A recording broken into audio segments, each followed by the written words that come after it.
केंद्रीय गृह मंत्री अमित शाह रायपुर पहुंचे हैं। एयरपोर्ट से सीधे भाजपा कार्यालय पहुंचे हैं और भाजपा के कुशाभाऊ ठाकरे परिसर में रात्रि विश्राम करेंगे। आपको बता दें, केंद्रीय गृह मंत्री लगातार मध्य प्रदेश और छत्तीसगढ़ के दौरे कर रहे हैं।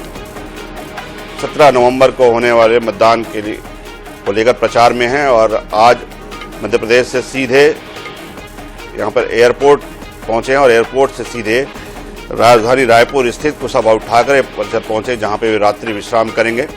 स्वप्निल गौरखेड़े हमारे साथ संवाददाता मौजूद हैं। स्वप्निल, अचानक अमित शाह के रायपुर आने का कोई मायने कुछ निकाले जाए? जी देखिए, छत्तीसगढ़ में जो है प्रथम चरण का चुनाव संपन्न हो चुका है और दूसरे चरण का चुनाव 17 नवंबर को होना है। तो उसी के प्रचार के सिलसिले में केंद्रीय गृह मंत्री अमित शाह जो है रायपुर पहुंचे और कल जशपुर और रायगढ़ विधानसभा सीटों में धुआंधार प्रचार करेंगे।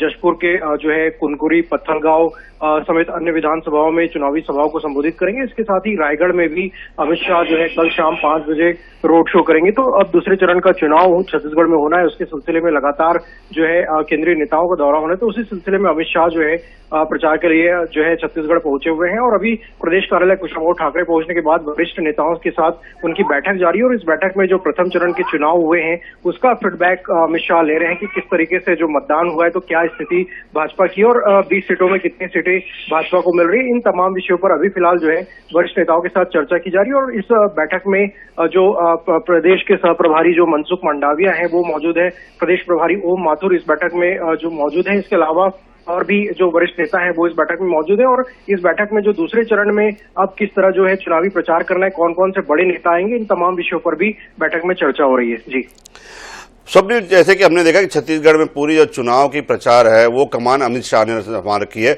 यहाँ पे जितनी भी चुनावी रणनीति बनी है वो अमित शाह के निर्देशन में बनी है। पहले चरण के मतदान के बाद भाजपा काफी उत्साहित है। दूसरे चरण का जो मतदान है उसके प्रचार को लेकर क्या जो भाजपा की रणनीति है उसमें कुछ नए तरीके, नए प्लान जो है वो अमित शाह जोड़ सकते हैं?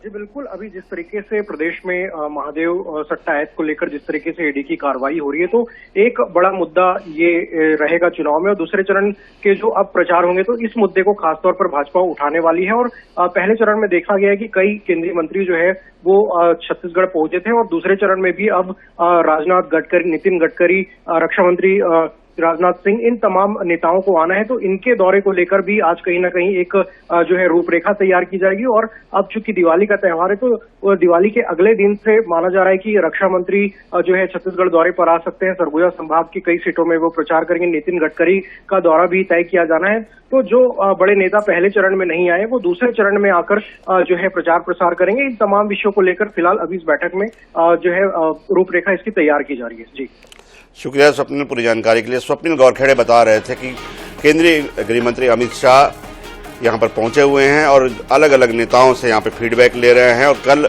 जो है वो जनसभा और रोड शो जो है उनका प्रस्तावित है। और आपको बता दें कि अमित शाह जो शुरू से ही छत्तीसगढ़ के प्रचार की भाजपा की जो पूरी रणनीति है चुनाव की वो उन्होंने अपने हाथ में ले रखी है और जिस तरह से उन्होंने चाहे घोषणा पत्र की बात करें चाहे आरोप पत्र की बात करें, अमित शाह की महती भूमिका रही है और उनके लगभग ये माना जाए कि उनके नेतृत्व में ही भाजपा यहाँ चुनाव लड़ रही है। तो निश्चित रूप से उनका ये दौरा काफी महत्वपूर्ण माना जा रहा है दूसरे चरण के मतदान के लिहाज से।